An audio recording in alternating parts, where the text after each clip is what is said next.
قرآن حکیم کی سخت ترین آیات میں سے یہ ایک آیت ہے۔ اعوذ باللہ من الشیطان الرجیم، بسم اللہ الرحمن الرحیم۔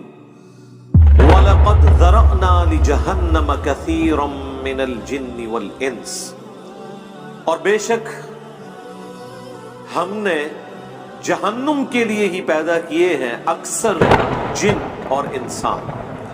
اللہم لا تجعلنا منہم، اللہم اجرنا من النار۔ اس کی ریزن کیا ہے وہ تو آگے اسی آیت میں بیان ہوگی، لیکن یہ بہت الارمنگ سچویشن ہے اور پریکٹیکلی ہمیں نظر بھی آ رہا ہے کہ اکثریت جہنم کے لیے پیدا ہوئی۔ اس وقت بھی جو اہل توحید ہیں دنیا میں، اوورآل اگر دنیا کی آبادی دیکھی جائے تو اس میں بہت کم ہے، پھر وہ اہل توحید سو کالڈ مسلمان، ان میں سے بھی جو پیور توحید والے لوگ ہیں بہت ہی کم ہیں۔ تو پریکٹیکلی ہمیں نظر آ رہا ہے کہ اکثریت جہنم کی طرف جا رہی ہے، یعنی یہ قرآن کی وہ سچائی ہے جو ہمیں دنیا میں نظر آ رہی ہے، لیکن یہ بڑی الارمنگ سچویشن ہے۔ دنیا میں اگر یہ اناؤنسمنٹ کی جائے 100 کے مجمع میں کہ میں ایک گولی چلاؤں گا جسے بھی لگ جائے، کوئی شخص یہ نہیں کہے گا کہ ایک ہی گولی ہے کون سی مجھے لگنی ہے، 100 بندے ہیں تھوڑے اور سارے دوڑ لگا دیں گے، کیونکہ خطرہ ہے نا۔ اور یہاں پہ اللہ تعالیٰ فرما رہا ہے کہ جنوں اور انسانوں کی اکثریت جہنم کے لیے پیدا ہوئی ہے، لیکن کوئی اسے سیریس لینے کے لیے تیار ہی نہیں ہے۔ بخاری اور مسلم دونوں میں حدیث موجود ہے، اللہ کے محبوب صلی اللہ علیہ وآلہ وسلم فرماتے ہیں کہ قیامت کے دن اناؤنسمنٹ ہوگی کہ جہنمی اور جنتی الگ کر دیے جائیں۔ یہ حضرت آدم علیہ السلام کی ڈیوٹی لگائی جائے گی، کیونکہ وہ جد امجد ہے سب کے۔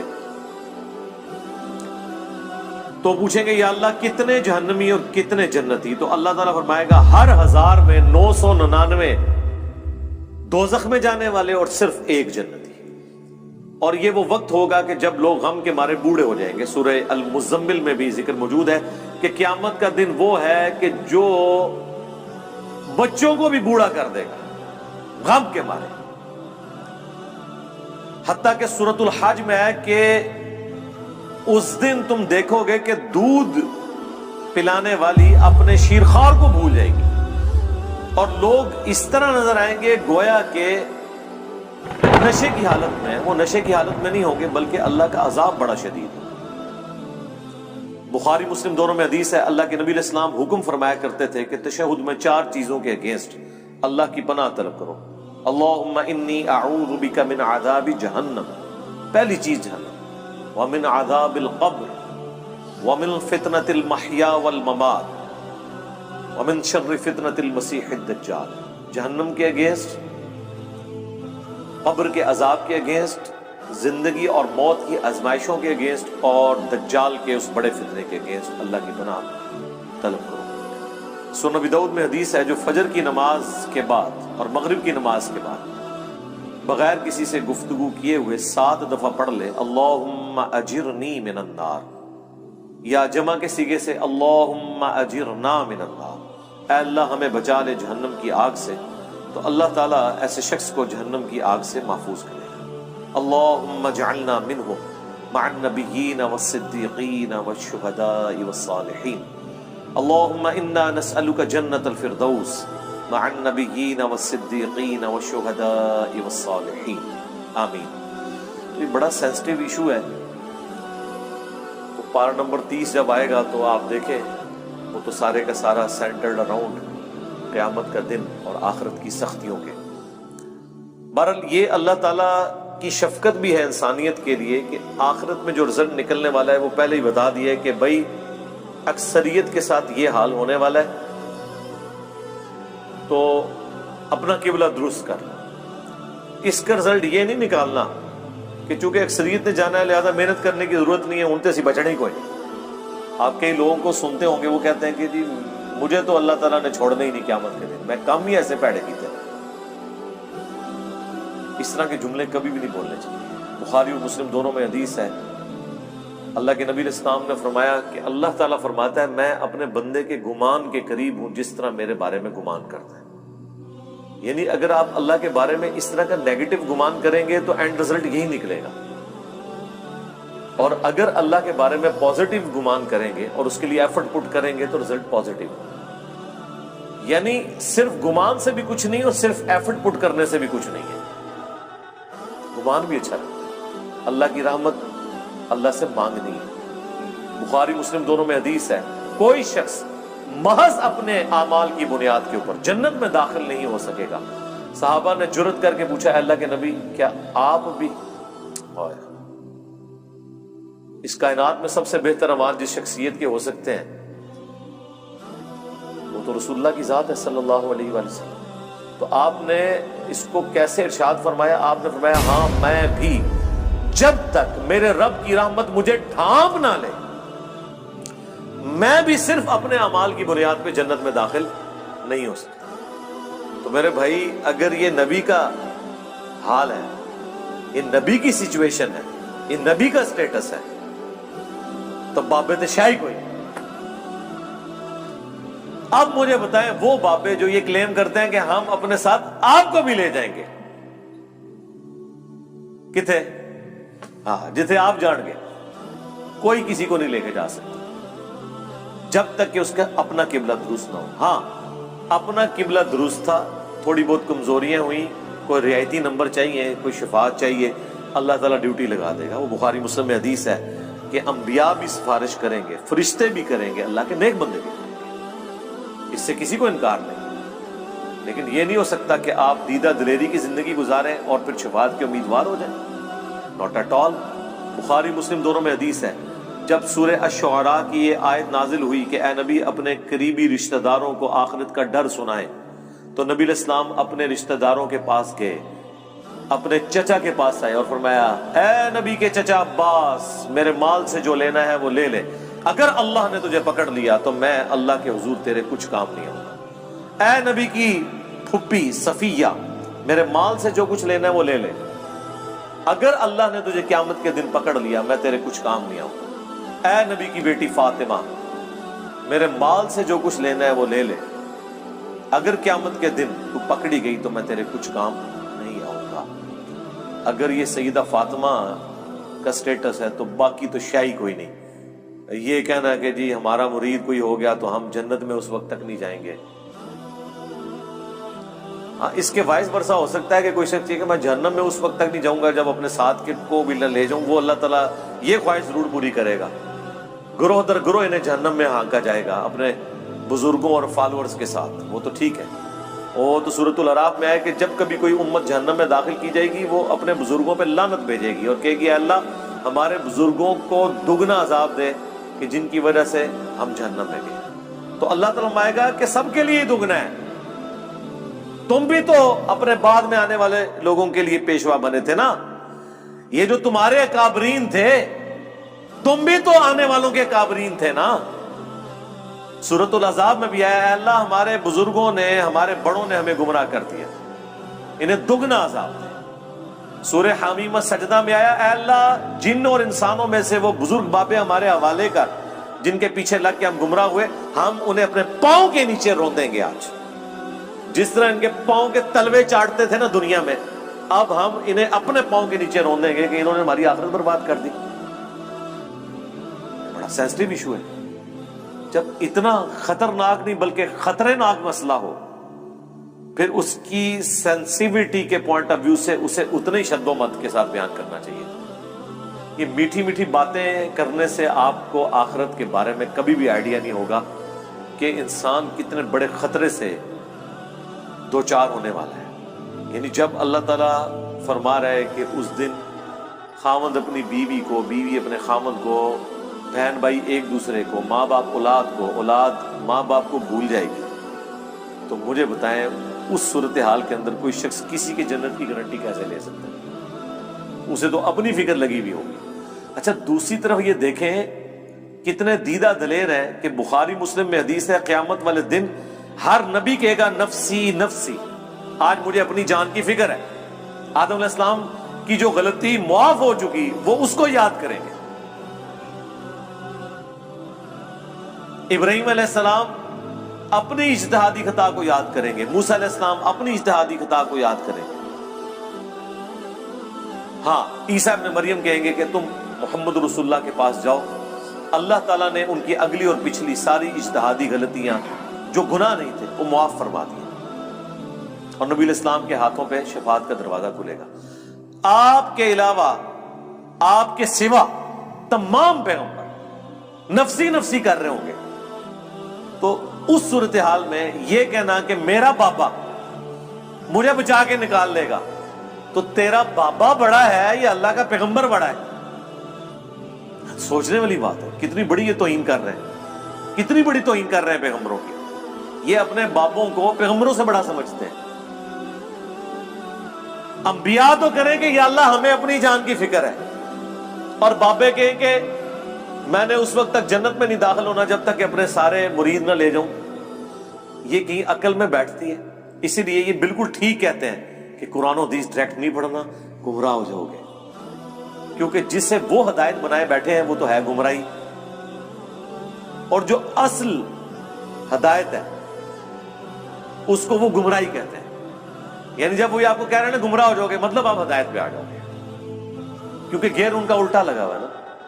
سورۃ الاعراف میں آیا کہ جو حق سے اناد کرتے ہیں نا ان کی یہ حالت ہو جاتی ہے کہ جب وہ گمراہی کا راستہ دیکھتے ہیں اسے اڈاپٹ کر لیتے ہیں، اور جب ہدایت کا راستہ دیکھتے ہیں اس سے روگردانی کرتے ہیں، کیونکہ وہ اسے سمجھ رہے ہوتے ہیں کہ یہ گمراہی کا راستہ ہے۔ جو اللہ تعالیٰ نے فرمایا کہ شیطان نے ان کے برے اعمال ان کی نظروں میں سنوار دی۔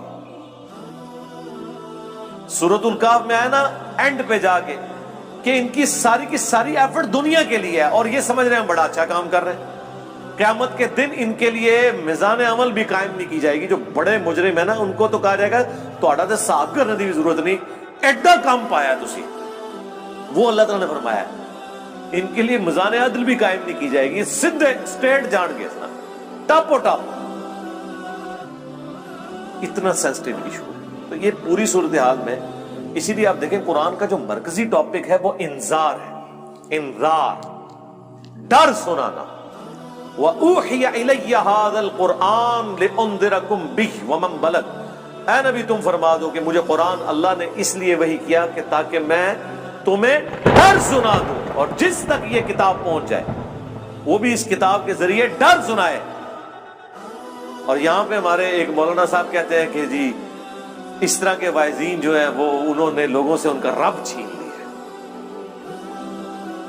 اوے اس طرح کا رب جو انہوں نے بنایا ہے وہ رب ان سے چھینے، انہیں اس رب کا تعارف کروائیں کہ جس رب کا تعارف اس شخصیت نے کروایا جس کی قبر مدینے میں ہے، صلی اللہ علیہ وآلہ وسلم۔ امام غزالی نے احیاء العلوم میں مکاشفۃ القلوب کیمیائے سعادت کے اندر یہاں تک لکھا ہے کہ ایسے علماء واجب القتل ہیں جو رحمت کی آیات پڑھ پڑھ کے لوگوں کو اللہ تعالی سے بے خوف کر رہے ہیں۔ کیا وہ ہمیں یہ بتانا چاہتے ہیں کہ قرآن کی دھمکیاں جھوٹ ہیں؟ کیا وہ ہمیں یہ بتانا چاہتے ہیں کہ انبیاء جو قبر و آخرت کا ڈر سنا کے گئے، عذابات بتا کے گئے، وہ ہم سے ٹھٹا اور مذاق کرتے رہے ہیں، اور خدا کا تعارف وہ ہے جو یہ ہمیں کروائیں گے؟ او جی کوئی ماں اپنے بچے کو جہنم میں پھینک سکتی ہے تو اللہ کیسے پھینکے گا؟ ہائے ہائے ہائے ہائے۔ God is all living. Christians بھی یہی کہتے ہیں کہ مسلمانوں کا خدا تو بڑا سخت ہے، ہم جس خدا کو مانتے ہیں وہ آل لونگ ہے۔ تو ہم پھر انہیں کہتے ہیں رکو ذرا، صبر کرو، ابھی فیصلہ کر لیتے ہیں۔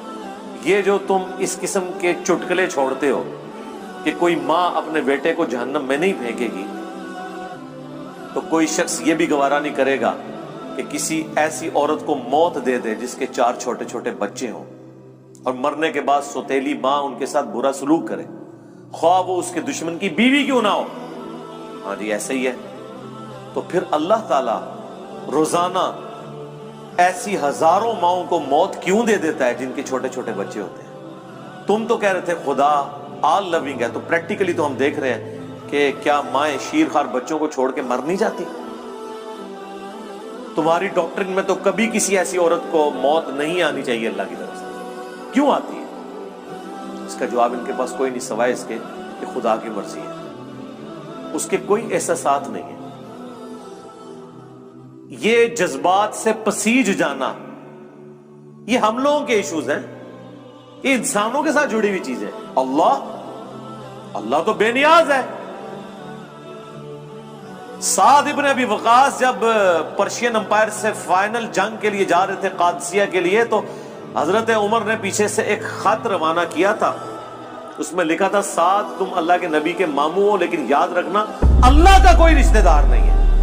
ذرا سی ہینکی پھینکی کی نا تو اللہ نے معاف نہیں کرنا.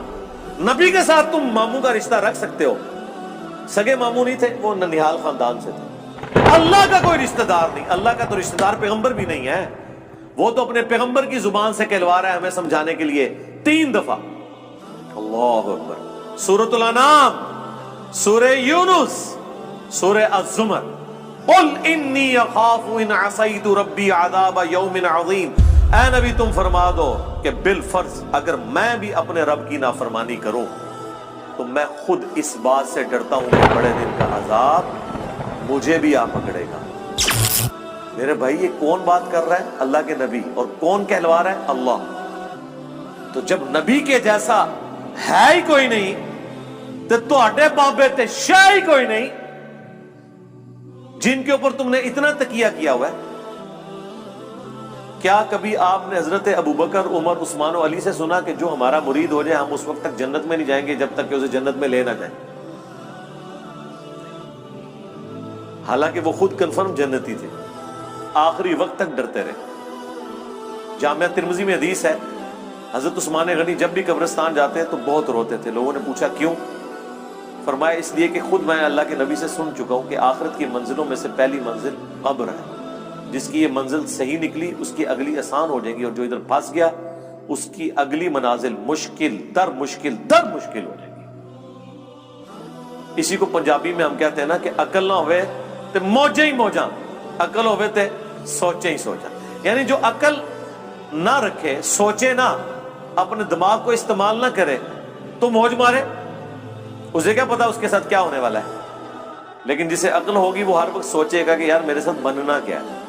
یہ وہ چیز تھی جو صحابہ کو، اہل بیت کو، صحیح العقیدہ، تابعین، تبع تابعین کو ہمیشہ گاڈ اورینٹڈ رکھتی تھی. وہ کبھی بھی آخرت کے عذاب سے بے فکر نہیں ہوتے تھے. آپ قرآن دیکھ لیں. اچھا عام بندے سے پوچھیں نا قرآن، وہ جی قرآن تے رحمت ہی رحمت ہے جی اللہ دی، پڑھا ہے ہی کدے؟ کوئی بتا نہیں. پڑھا ہوتا تو تجھے پتا ہوتا کہ رحمت کس کے لیے. اللہ تعالیٰ نے کبھی بھی توبہ اور رحمت کا ایبسولوٹ وعدہ کسی کے ساتھ نہیں کیا سوائے اس کے کہ جو اپنی اصلاح کر کے درست روش اختیار کر لے. دیکھیں نا سورہ النحل کے اینڈ پہ جا کے کتنی سخت آیات ہیں. اس کے بعد بھی اگر کسی کو نہیں سمجھ آتی تو ٹھیک ہے، اس کی بدقسمتی ہے. ہم تو قرآن سے، احادیث سے حوالے دے کے سمجھا ہی سکتے ہیں نا جی، زبردستی تو نہیں کر سکتے. اللہ تعالیٰ فرماتا ہے ثم ان ربک للذین عملوا السوء بجہالہ، سورہ النحل آیت نمبر 119. اس کے بعد تیرا رب ایسے لوگوں کے حق میں جو برے اعمال کر لیں جہالت کی بنا پر، ثم تابوا، پھر توبہ کر لیں، یعنی اللہ کی طرف پلٹ آئیں، من بعد ذالک، اس گناہ کے کرنے کے بعد، وَأَصْلَحُوا، اور اپنی اصلاح بھی کر لیں. إِنَّ رَبَّكَ مِن بَعْدِهَا، تو بے شک تیرا رب یہ کچھ کرنے کے بعد لغفور رحیم، ضرور بخشنے والا مہربان ہے. یعنی بخشنے والا مہربان کس صورت میں ہے؟ جب کوئی شخص توبہ کرے، توبہ کرنے کے بعد اپنی اصلاح کر لے تو اللہ تعالیٰ معاف کرے گا. لیکن آپ کو ہمیشہ آدھی پکچر بتائی جاتی ہے. اسی طریقے سے سورۃ الحجر میں ایک بڑی ڈسائسو آیت ہے. دیکھیں جی قرآن، پھر ہم اسی لیے تو کہتے ہیں نا کہ پھر قرآن کا خدا جو ہے پھر کوئی اور ہے، نعوذ باللہ من ذالک. یعنی ان لوگوں نے جو اللہ تعالیٰ کا ایک تعارف کروایا نا ایک بوڑھی نانی اماں کا، اور جی 70 ماؤں سے زیادہ. ہاں جی ابو جہل نال بھی، ہاں جس نے سیدنا یاسر اور سمیہ کو ظالمانہ طور پہ قتل کر دیا، اس سے بھی 70 ماؤں سے زیادہ. کن کہانیوں میں پھر رہے ہیں؟ اللہ تعالیٰ اپنے جذبات سے نہیں بسیجتا، نہ اس کے ہماری طرح کے جذبات یا احساسات ہیں. اللہ تعالیٰ اپنے نیک بندوں کے حق میں محبت فرمانے والا ہے. باغیوں کے لیے صرف اس کی رحمت اتنی ہے کہ وہ ڈھیل دے دیتا ہے کہ میری طرف پلٹ آؤ, لیکن جب وہ پکڑ لے گا نا پھر زمین و آسمان کی ساری مخلوقات مل کے چھڑا نہیں سکتی کسی کو. یہ بالکل بات واضح ہے. تو یہ سورۃ الحجر کی آیت نمبر ہے 50. نبئ عبادی انی انا الغفور الرحیم, اے میرے نبی خبر دے دو میرے بندوں کو کہ بے شک میں ضرور بخشنے والا مہربان ہوں. وَأَنَّ عَذَابِي, اور یہ بھی خبر ساتھ سنا دو کہ میرا جو عذاب ہے هُوَ الْعَذَابُ الْعَلِيمُ, وہ بہت ہی دردناک ہے. آدھی پکچر نہیں پیش کرنی پوری, اور وہ جو پوری پکچر ہے نا وہ بھی بیلنس نہیں اسے کر رہی, وہ اس کے حق میں ہے جو اللہ کی طرف رجوع لاتا ہے. باغیوں کے لیے کچھ نہیں ہے میرے بھائی. اور جی بخاری مسلم میں حدیث ہے, اللہ تعالیٰ نے مخلوقات کی پیدائش سے پہلے عرش پہ اپنے پاس ایک عبارت لکھ لی تھی کہ میری رحمت میرے غضب پر بھاری ہوگی. جی بالکل لکھی ہوئی ہے. اس کا یہ مطلب ہے کہ کام چوک کے رکھو تو رحمت اپنا کام کر لے گی. اس کا مطلب یہ ہے کہ انسان اپنی کمزوریوں کی وجہ سے کسی خاص حد تک کی معاملات کو سدھار سکتا ہے, باقی چیزوں کی کمپنسیشن رحمت سے ہوتی ہے. جس طرح بخاری مسلم میں ایک حدیث ہے جسے لوگ مس کوٹ بھی کرتے ہیں کہ اگر تم گناہ کرنا چھوڑ دو گے تو اللہ تعالیٰ ایسی مخلوقات کو پیدا کرے گا تمہیں ختم کر کے جو گناہ کریں گے اور اللہ سے معافی مانگیں گے, اور اللہ تعالیٰ انہیں معاف کر کے خوشی محسوس کرے گا. لیکن معافی جو ہے وہ پاکستان والی معافی نہیں ہے. وہ معافی آپ سن چکے ہیں کہ معافی مانگے اپنی اصلاح کر لیں, پھر کہیں وضو ٹوٹ گیا خیر ہے. باغی نہ ہو. بغاوت اور چیز ہے. بغاوت یہ ہے کہ بالکل کوئی پرواہ نہیں ہے, اور معافی اس کے لیے. اچھا یہ جو جتنی معافی کی رحمت کی آیات ہے نا, یہ ان مجرمین کے لیے نہیں ہے جو بغاوت پہ اترے ہوئے, یہ ان کے لیے ہیں جو اللہ کے راستے پہ چل رہے ہیں کہ وہ کہیں پر مایوس نہ ہو جائیں. جس سورہ الزمر میں ہے نا, لا تقنطوا من رحمت اللہ. اے نبی میرے بندوں کو خبر کر دو اس حوالے سے کہ وہ اللہ کی رحمت سے مایوس نہ ہو. جنہوں نے اپنی جانوں کے اوپر ظلم کیا ہے اللہ کی رحمت سے مایوس نہ ہو, اللہ تعالیٰ سارے گناہوں کو معاف کر دے گا. یہ وہ بندے ہیں جو واقعی یہ کیئر کرتے ہیں یار ساڈا کے بڑھنا ہے, ان کے لیے ساری تسلی ہے. باغیوں کے لیے کچھ بھی نہیں ہے. جس کو کبھی اللہ کا خیال ہی نہیں آیا, جس نے اللہ کو سیریس نہیں لیا, اس کے لیے کوئی رحمت کی آیات نہیں ہے. وہ آیت یہ ہے پھر اس کے لیے وَلَقَدْ ذَرَأْنَا لِجَهَنَّمَ كَثِيرًا مِنَ الْجِنِّ وَالْإِنسِ, وہ جہنم کے لیے پیدا ہوئے اکثریت. اچھا میرے بھائی جب اکثریت جہنم کے لیے پیدا ہوئی ہے تو پھر جنت میں جانے کا سرٹیفکیٹ دنیا کی سب سے مشکل ترین ڈگری ہونی چاہیے. یہ ہے کہ نہیں؟ جب اکثریت جہنم میں جا رہی ہے, ہر 1000 میں سے 999 جہنم میں جا رہے ہیں, لیکن کیس ہمیں الٹ نظر آ رہا ہے. لوگ تو یہ سمجھ رہے ہیں جنت میں جانا تو جو کچھ بھی ہے تیرے محبوب کی امت سے. تو اس کا ٹیسٹ پاس کرنا بھی اتنا مشکل ہے, کیونکہ انعام اتنا بڑا ملنے والا ہے, ہمیشہ کی جنت, کبھی موت نہیں. اور سب سے ادنا جو جنتی ہے نا, جو سب سے آخر میں جنت میں جائے گا جہنم سے نکال کے, یعنی جو اپنے گناہوں کا عذاب لاکھوں سال بھگت کے صفائی کروانے کے بعد, اپنی سارے گناہ معاف کروانے کے بعد آخری بندہ جہنم سے نکالا جائے گا, اسے بھی اس پلانٹ ارتھ سے 10 گنا بڑی جنت ملے گی. 10 زمینیں 40,000 کلومیٹر کے سرکمفرنس کی. آپ پوچھ رہے ہوتے ہیں اتنے سیارے کیوں نے, 8.5 ہیں انشاءاللہ. ٹھیک ہے, جو آخر میں جائے گا اس کا یہ حال ہے. اور جو بغیر حساب و کتاب کے جائے گا, یا جو نیکیاں بھاری ہونے کی وجہ سے حساب و کتاب سرسری حساب کے بعد چلا جائے گا, اس کے جنت کا کوئی امیجن کر سکتا ہے کس بڑے لیول کی. پھر اس سے بڑی بات یہ ہے کہ موت نہیں آنی, بڑھاپا نہیں آنا, پریشانی نہیں آنی, اور جو چاہیں گے وہ ملے گا. تو مجھے بتائیں, جب یہ تو آپ سمجھ لیں آلموسٹ اللہ تعالیٰ نے خالق اور مخلوق کا ہی فرق رکھا ہوا ہے, ذاتی عطائی کا فرق رکھا ہوا ہے. باقی اللہ تعالیٰ نے آپ کو شیئر کر دی ہے وہ چیز جو آپ کے اندر چھپی ہوئی خواہش ہے, جس کی وجہ سے انسان دعوی خدائی کرتا ہے.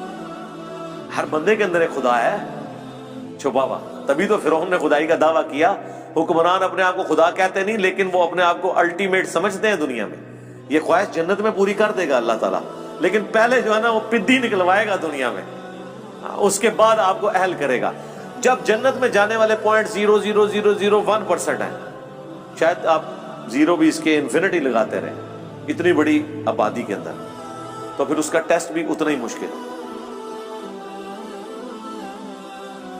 اس کو آپ ذرا تھوڑا الٹ کر کے دیکھ لیں کہ اگر اللہ تعالیٰ کے لیے یہ ایشو اتنا سینسٹیو ہے تو پھر یہ یاد رکھیں سزا پھر یہی ہوگی کہ اگر کسی نے 50-60 سال کا شرک کیا تو جہنم میں بھی پھر ہمیشہ کے لیے جائے گا، کیونکہ شرک اتنا بڑا گناہ ہے کہ اگر شرک نہیں کیا اور اوبیڈینٹ ہے تو ہمیشہ کی جنت مل رہی ہے. تو اس کا وائس ورثہ یہ ہے کہ اللہ کے نزدیک شرک اتنا بڑا جرم ہے کہ پھر 60 سال کی عیاشی کے عوض جہنم بھی پھر ہمیشہ کیا اس کے. وَلِعَوْذُ بِاللَّهِ تعالیٰ. یہ اکثر لوگ پوچھ رہے ہوتے ہیں نا یہ کون سا انصاف ہے. کبھی کسی نے یہ نہیں پوچھا کہ یہ کون سا انصاف ہے کہ 50-60 سال کی زندگی دے کے آخرت کی ہمیشہ کی زندگی مل رہی ہے. یہ بے انصافی نہیں آپ کو نظر آ رہی؟ نہیں، وہ تو آپ پریویلیج لے رہے ہیں نا. پریویلیجز جب بندہ لے رہا ہوتا ہے وہ کہتا ہے میرا حق ہے، ٹھیک ہے، لیکن جب سزا کی باری آتی ہے نا تو سر یہ بہت بڑا جوا ہے. جوا ہے ہی یہی ہے، 0-1 ادھر یا ادھر. اس کے لیے ایفرٹ پھر اس طرح کی پٹ کرنی چاہیے کہ انسان تن من دھن لگا دے اس کے لیے، اور وہی اس چیز کی متقاضی ہے. اللہم اجرنا من النار وَلَقَدْ ذَرَأْنَا لِجَهَنَّمَ كَثِيرًا مِّنَ الْجِنِّ وَالْإِنسِ. اور بے شک ہم نے جہنم کے لیے ہی پیدا کیے ہیں اکثر جن اور انسان. لیکن وجہ کیا ہے؟ لَهُمْ قُلُوبٌ لَا يَفْقَهُونَ بِهَا. ان کو ہم نے دل دیے تھے، عقل دی تھی، لیکن انہوں نے کبھی وہ عقل استعمال ہی نہیں کی. یعنی یہ جو میں ابھی آپ کو آدھے گھنٹے سے ابھار رہا ہوں، وہ عقل جو دی ہوئی ہے نا اللہ نے، اس کے ذریعے میں نے آپ کو ٹریگر کروایا ہے. بس میں نے اپنا کام کر دیا، آپ کا بھی کام ہو گیا. اب آپ نے خود ہی جہنم کمانی ہے تو کمانی ہے. پتہ چل گیا کہ معاملہ بڑا ڈٹ ہے، بڑا خطرناک ہے، بلکہ خطرے ناک ہے. وَلَهُمْ أَعْيُنٌ لَا يُبْصِرُونَ بِهَا.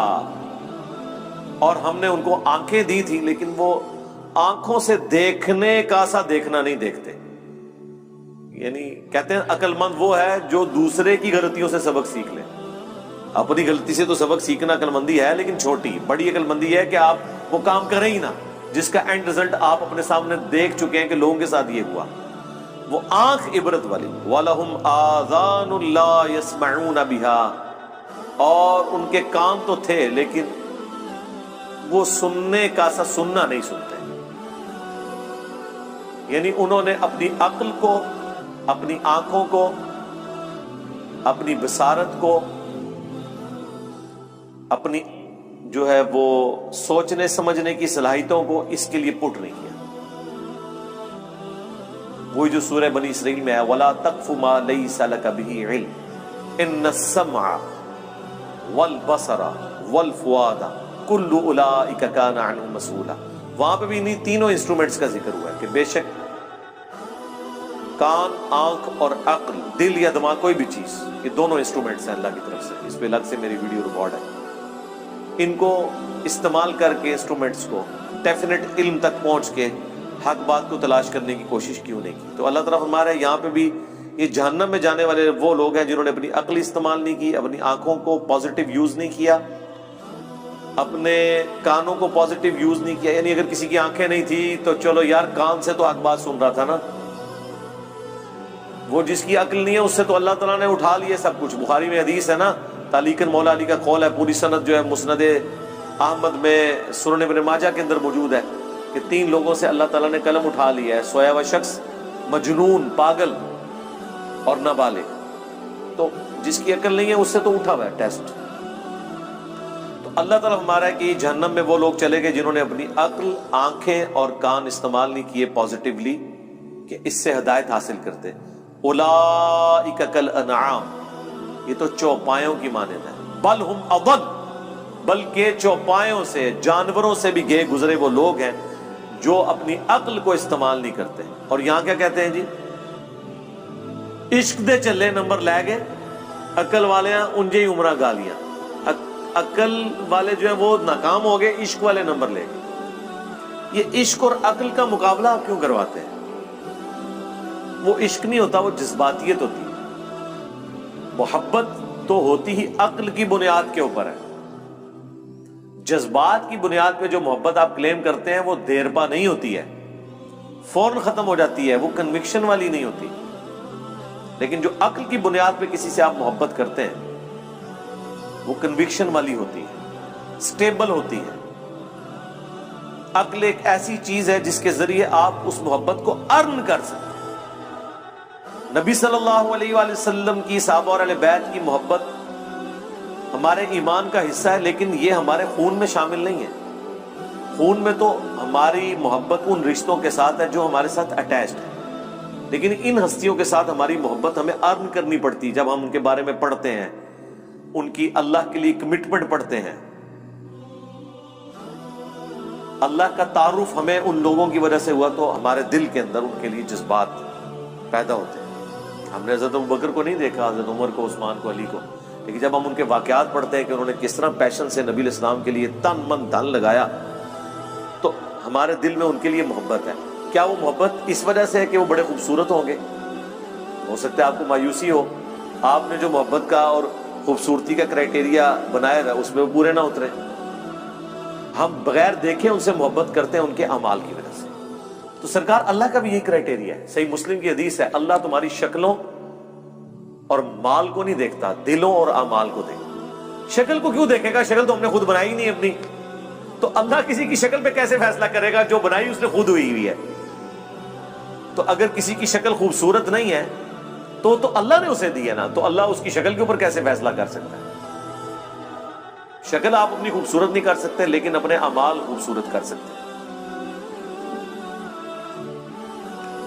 دنیا انسان اپنی نہیں بنا سکتا، کوشش کرے بن بھی جائے گی، عین ممکن ہے ناکام بھی ہو جائے، لیکن آخرت کبھی ناکامی نہیں ہوگی اگر دنیا میں آپ نے ایفرٹ پٹ کر لیا۔ اسی لیے اللہ قرآن میں بار بار کہتا ہے کہ ہم آخرت کی نعمتیں دیں گے، اللہ تعالیٰ وعدہ خلافی نہیں کرتا، اللہ نے جو وعدے کیے اپنے پیغمبروں کے تھرو اللہ اس کی خلاف ورزی نہیں کرے گا۔ یہ بات اللہ کو بار بار کیوں قرآن میں کہنی پڑتی ہے؟ اس لیے کہ انسان کو بعض اوقات یہ خیال آتا ہے کہ دنیا میں بڑی محنت کی تھی، اینڈ رزلٹ یہ نکلا کہ سارے کاروبار فلاپ ہو گیا، اتنی محنت سے ڈگری حاصل کی تھی، نوکری نہیں ملی، تو کہیں یہ نہ ہو کہ دنیا میں بھی نمازیں پڑھتے رہے اور اینڈ پہ ادھر کی شاشی تو ختم کی، اگے بھی نہ جانتی رہے۔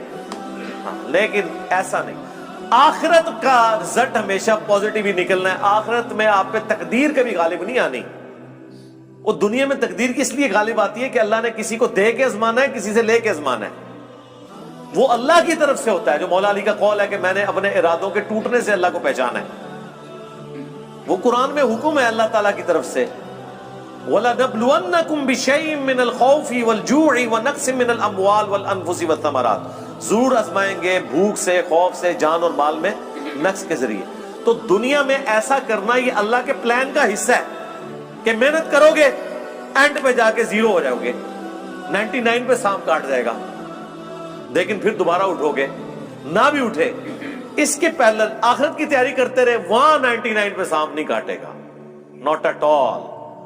وہ اللہ تعالیٰ نے کہا آخرت میں یہ نہیں ہوگا کہ دنیا میں کسی نے محنت کی رزلٹ اپوزٹ نکلا ہے، ایسا نہیں ہوگا۔ ہاں یہ کہ غلط ڈائریکشن میں گتی، عاملۃ ناصبہ، عمل کر کر کے تھک جانے والے، عقیدے میں شرک ہے، پیغمبروں کی جو ڈیمانڈ ہے اپنے امتیوں سے کہ اللہ تعالیٰ تمہیں اس طرح کا انسان دیکھنا چاہتا ہے، وہ آپ پوری نہ کریں اور آپ اپنے من کے پھیرتے رہیں، لمبے بال رکھ کے، پگڑیاں باندھ کے آپ یہ سمجھ رہے ہیں کہ بس ہم جنتی ہو گئے ہیں، تو اس کے ذریعے تو میرے بھائی جنت نہیں ملنے والی۔ یہاں تو گیٹ اپ کے فتنے کے اوپر ہی سارے کا سارا معاملہ چل رہا ہوتا ہے۔ آپ، میں کہتا ہوں کسی سکھ کو بھی وہی گیٹ اپ پہنا دینا جو ایک مسلمانوں کے علماء کا ہے، لوگ ہاتھ چومنا شروع کر دیں گے، بتائیں نا ان کو، تو آپ دیکھیں وہی کچھ ہوگا۔ یہاں تو یہ سب کچھ چل رہا ہے۔ تو اللہ تعالیٰ ہمارا ہے کہ ایسے لوگ جانوروں سے بھی بدتر ہیں، جو اپنے انسٹرومنٹس جو ہم نے ان کو دیے تھے انہیں یوز کر کے حق بات تک نہیں پہنچتے۔ یہ وجہ تھی ان کی جہنم میں جانے کی۔ اولئک ھم الغافلون، یہی وہ لوگ ہیں جو اصل میں غافل ہیں۔ غفلت میں پڑے ہوئے ہیں.